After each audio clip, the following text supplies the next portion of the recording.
ഒരു പ്രധാനപ്പെട്ട വാർത്തയിലേക്ക് ജസ്ന തിരോധാനത്തിൽ വെളിപ്പെടുത്തലുമായി മുണ്ടക്കയത്തെ ലോഡ്ജിലെ മുൻ ജീവനക്കാരി ജസ്നയുടെ സാമ്യമുള്ള പെൺകുട്ടി അന്ന് മുണ്ടക്കയത്തെ ലോഡ്ജിൽ എത്തിയിരുന്നു. ഒരു യുവാവിനൊപ്പം മുറിയെടുത്തിരുന്നതായാണ് വെളിപ്പെടുത്തൽ. വിശദാംശങ്ങളുമായി പ്രസാദ് ചേരുന്നു. പ്രസാദ്, 6 വർഷം മുൻപ് പത്തനംതിട്ടയിൽ നിന്ന് കാണാതായ ജസ്നയുടെ തിരോധാനം അന്ന് വലിയ വാർത്ത തന്നെയായിരുന്നു. ഇപ്പോൾ ലോഡ്ജിലെ ഒരു ജീവനക്കാരി ഒരു വെളിപ്പെടുത്തലുമായി മുന്നോട്ട് വന്നിരിക്കുകയാണ്. ജസ്ന തിരോധാനത്തിൽ മുണ്ടക്കയത്തെ ലോഡ്ജിലെ ഒരു ജീവനക്കാരിയാണ് ഇപ്പോൾ വെളിപ്പെടുത്തലുമായി മുന്നോട്ട് വന്നിരിക്കുന്നത്. ജസ്നയുടെ സാമ്യമുള്ള പെൺകുട്ടി അന്ന് മുണ്ടക്കയത്തെ ലോഡ്ജിൽ താമസിച്ചിരുന്നു എന്നാണ് ഇപ്പോൾ പറഞ്ഞിരിക്കുന്നത്. എന്തെല്ലാമാണ് കൂടുതൽ വിവരങ്ങൾ പ്രസാദ്? അനുപ്രിയ, ഏറെ നാളായി കേരള പോലീസിന്റെയും വിവിധ അന്വേഷണ സംഘങ്ങളുടെയും മുന്നിൽ ചോദ്യചിഹ്നമായി നിന്ന ഒരു കേസാണ് ഈ ജസ്ന തിരോധാന കേസ്. ഇപ്പോൾ ആ ജസ്ന തിരോധാന കേസിൽ പുതിയൊരു വെളിപ്പെടുത്തലുമായി മുണ്ടക്കയം ലോഡ്ജിലെ ഒരു മുൻ ജീവനക്കാരി രംഗത്തെത്തിയിരിക്കുകയാണ്. ഇപ്പോൾ ജസ്നയുടെ അച്ഛന്റെ പ്രതികരണം വന്നിട്ടുണ്ട്, അതിലേക്ക്. ചോദിക്കാനില്ല എന്നല്ല എന്നോട് പറഞ്ഞിട്ട് എന്നെ പറഞ്ഞ് ഭീഷണിപ്പെടുത്തിട്ട് തന്നെയാണ് ഞാൻ ആരോടും പറയുന്നത്. എന്നിട്ടും ക്രൈംബ്രാഞ്ച് ഉദ്യോഗസ്ഥന്മാർ വന്നപ്പോൾ എന്നോട് ചോദിച്ചു, അവരോട് ഞാൻ പറഞ്ഞിട്ടുള്ള കാര്യമാണ്. പത്രത്തിൽ പടം കണ്ടിയ കാണാതായപ്പോഴത്തേക്ക് ഫോട്ടോ കണ്ടു പത്രത്തിൽ. അന്നേരം ഞാൻ വിധിയോട് പോയിട്ട് ചോദിച്ചു, വിധി അന്ന് വന്നാൽ കൊച്ചല്ലേ എന്ന് ചോദിച്ചിട്ട് എന്നോട് പറഞ്ഞു, നമുക്ക് വേറെ പണിയൊന്നുമില്ല, ഇതിൻ്റെ ആവശ്യമില്ലാത്തൊന്നും പറഞ്ഞിട്ടുണ്ടാക്കില്ല. ഞാനതിനെ കാണുന്ന ഒരു 12-നും 1-നും ഇടയ്ക്കാണ്, 11:30 ഈ സമയത്താണ് കണ്ടത്. തിരിച്ചിറങ്ങിപ്പോയത് 5 മണിക്ക് മുമ്പ് ഇറങ്ങിപ്പോയി. അപ്പോൾ എന്നെ കണ്ടിട്ട് ഫോണിനകത്ത് നോക്കിക്കൊണ്ടിരിക്കുമ്പോൾ ഞാൻ എന്നെ കണ്ടുകൊണ്ട് ചിരിച്ചു. അന്നേരം ഈ പല്ലിലെ കെട്ട് ഞാൻ കണ്ടത്, കമ്പിയിട്ട് കെട്ടിയിരുന്നത്. ഒരു പയ്യനുണ്ടായിരുന്നു കൂടെ. ആൾ മെലിഞ്ഞതാണ്, വെളുത്തതാണ്. വെളുപ്പെടുത്താൻ കാര്യം എന്താണെന്ന് വെച്ചാൽ ഞാൻ അവിടെ നിന്ന് പിണങ്ങി ഇറങ്ങി.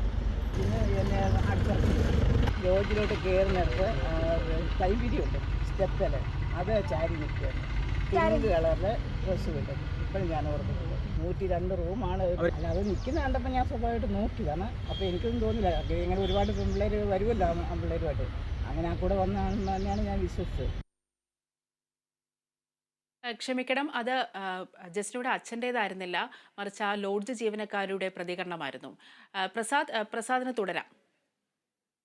ഇവിടെ തീർച്ചയായും ഇപ്പോൾ ഞാൻ നേരത്തെ സൂചിപ്പിച്ച പോലെ തന്നെ അന്വേഷണ സംഘങ്ങളുടെ മുമ്പിൽ അല്ലെങ്കിൽ കേരള പോലീസിൻ്റെ ഒക്കെ മുമ്പിൽ ചോദ്യചിഹ്നമായി നിന്നൊരു കേസ് തന്നെയായിരുന്നു ജസ്ന തിരോധാന കേസ്. ഇപ്പോൾ ആ ഒരു മുണ്ടക്കയം ലോഡ്ജിലെ ജീവനക്കാരിയുടെ ഇപ്പോൾ പുതിയൊരു വെളിപ്പെടുത്തൽ വന്നിരിക്കുകയാണ്. അതായത് 6 വർഷങ്ങൾക്ക് മുമ്പ് മുണ്ടക്കയത്തെ ഒരു ലോഡ്ജിൽ ഈ ജസ്നയോട് സാമ്യമുള്ള ഒരു പെൺകുട്ടി അവിടെ മുറിയെടുക്കാൻ എത്തിയിരുന്നു.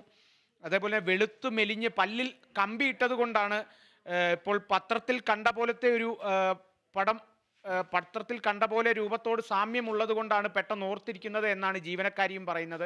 വെളുത്തു മെലിഞ്ഞ് പല്ലിൽ കമ്പിയിട്ടൊരു പെൺകുട്ടിയായിരുന്നു. പിങ്ക് നിറത്തിലുള്ളൊരു ചുരിദാറായിരുന്നു അന്ന് ധരിച്ചിരുന്നത്. അതിനുശേഷം റൂമെടുത്ത ശേഷം ആ പെൺകുട്ടിയോടൊപ്പം ഒരു യുവാവും ഒപ്പമുണ്ടായിരുന്നു. ഒരു പരീക്ഷ എഴുതാൻ വേണ്ടി വന്നത് എന്നുള്ള തരത്തിലാണ് ഇപ്പോൾ ഈ ഒരു മുൻ ജീവനക്കാരിയും ഇതിനെക്കുറിച്ച് പറയുന്നത്. ഇതിനെക്കുറിച്ച് ഈ ജീവനക്കാരി ആ ഒരു ലോഡ്ജ് ഉടമയോട് പറഞ്ഞെങ്കിലും ലോഡ്ജ് ഉടമ ഇതിനെ നിരുത്സാഹപ്പെടുത്തുകയായിരുന്നു. ഇപ്പോൾ നിലവിൽ ആ ഒരു ലോഡ്ജിൽ നിന്നും ഇറങ്ങേണ്ടി വന്നൊരു സമയത്താണ് ഇപ്പോൾ ഈ ഒരു വെളിപ്പെടുത്തലുമായി ഇപ്പോൾ ഈ ഒരു മുൻ ജീവനക്കാരി ഇപ്പോൾ രംഗത്ത് വന്നിരിക്കുന്നത്. 6 വർഷമായി എല്ലാ തരം വിവിധ അന്വേഷണ സംഘങ്ങൾ ഈ ഒരു ജസ്നയുടെ തിരോധാനത്തിന് പുറകെ തന്നെ ഉണ്ടായിരുന്നു. പല രീതിയിലും അന്വേഷണങ്ങൾ പുരോഗമിക്കുന്നുണ്ട്, ഇപ്പോഴും പുരോഗമിക്കുന്നുണ്ട്. എന്നിട്ടും ഒരു തുമ്പ് പോലും ഈ ഒരു കേസിൽ ഇതുവരെയും ലഭിച്ചിട്ടില്ല. ഇങ്ങനെ ഒരു സാഹചര്യം നിലനിൽക്കുന്ന സമയത്താണ് ഇപ്പോൾ ഈ ഒരു വെളിപ്പെടുത്തലുമായി ഈ ഒരു മുൻ ജീവനക്കാരി രംഗത്തെത്തിയിരിക്കുന്നത്. അതേപോലെ തന്നെ ഇപ്പോൾ ഈ ഒരു വെളിപ്പെടുത്തൽ നടന്നതുകൊണ്ട് തന്നെ ഇപ്പോൾ CBIയും ഇവരോടൊന്നും കൂടുതൽ ചോദിച്ചിട്ടില്ല. ഇതിനെക്കുറിച്ചൊന്നും കാര്യമായി ഒന്നും CBIയും അല്ലെങ്കിൽ മറ്റ് അന്വേഷണ സംഘങ്ങളും ഒന്നും ചോദിച്ചിട്ടില്ല എന്നാണ് ഈ ഒരു മുൻ ജീവനക്കാരിയും പറയുന്നത്.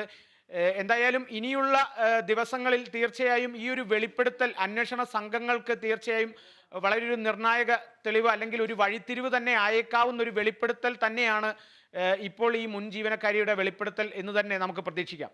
അനുപ്രിയ. കാളിദാസൻ, ഇപ്പോൾ അന്വേഷണ സംഘത്തെ ഏറെ വലച്ച ഒരു കേസായിരുന്നു ജസ്ന തിരോധാനം. 6 വർഷങ്ങൾക്ക് മുൻപാണ് ജസ്ന തിരോധാനം ഉണ്ടായത്. 6 വർഷങ്ങൾക്ക് ശേഷമാണ് ഇപ്പോൾ ഈ മുൻ ലോഡ്ജ് ജീവനക്കാരി ഇത്തരത്തിലൊരു വെളിപ്പെടുത്തലുമായി വന്നിരിക്കുന്നത്. അന്ന് ജസ്നയുടെ അച്ഛൻ ഈ കേസുമായി തന്നെ ഉറച്ചു നിന്നു. മാത്രമല്ല, ജസ്നയുടെ അച്ഛൻ അന്നൊരു വെളിപ്പെടുത്തൽ നടത്തിയിട്ടുണ്ടായിരുന്നു.